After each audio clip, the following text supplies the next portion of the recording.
হ্যাঁ ভিডিও করতেছি তো, ভিডিও চলমান থাকবে। এই যে দেখেন ডিঙি নৌকার ভিতরে আমরা এখন উঠে পড়ছি। এখান থেকে রাতারগুলের সোয়াম্প ফরেস্টের সবচেয়ে পূর্ণাঙ্গ ভিউ আপনারা এখান থেকে দেখতে পাবেন। এই যে নেন ব্যাক ক্যামেরায় আমাকেও দেখেন। না না না, আমরা নিচের ক্যামেরা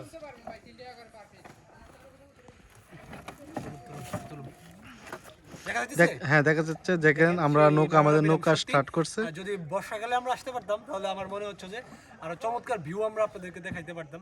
যাই হোক ব্যাড লাক, এখানে সিজন ভিত্তিক আসার তো এরকম সুযোগ হয় না। বিশেষ একটা প্রয়োজনে সিলেট আসছি, আর সেই তারই কারণে এখানে আসা। এর আগেও একবার এসেছি, তবে এখন পরিবেশটা ভিন্ন রকম মনে হচ্ছে, কারণ এর আগে বর্ষাকালে প্রচুর পরিমাণ পানি ছিল। এখন আমরা এই সোয়াম্প ফরেস্টের যেই ওয়াচ টাওয়ার সেখানে আপনাদেরকে নিয়ে যাচ্ছি। তো আমাদের সাথে থাকুন।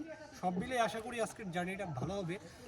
এই যে আমার সাথে আহাদ ভাই আছে, তো আহাদ ভাই শুরু থেকেই বলছিল, যখন আমরা জঙ্গলের ভিতরে এন্ট্রি করতেছি তখন বলেছিল যে সত্যি ওনার কাছে খুবই ভালো লাগছে। তো এই বিষয়ে কি আহাদ ভাই কিছু বলবেন?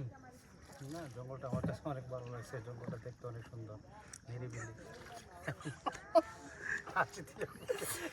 এই যে দেখেন, আমরা হাসছি বড় কথা না, এই উনি যে কথাটা বলছে একদম ন্যাচারাল মন থেকে বলছে যে সত্যি এখানে জঙ্গলের ভিউ। আমি মনে করি এটা একটা মিনি সুন্দরবন, কারণ ওই মিনি সুন্দরবনের যে আমরা এইখান থেকে এই মজাটা নিচ্ছি। সুন্দরবন গেলে আমরা যেরকম ভিউ পাইতাম, এই সোয়াম্প ফরেস্টে এসে আমরা ওই রকম ভিউ পাচ্ছি। একটু একটু দেখান আশিস ভাই, আমরা দেখেন।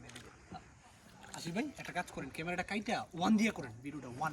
তো তুমি করো, 0.5 দিয়ে রাখছি। তুমি করো না, তুমি এনে যাও না। হ্যাঁ কেন যাও?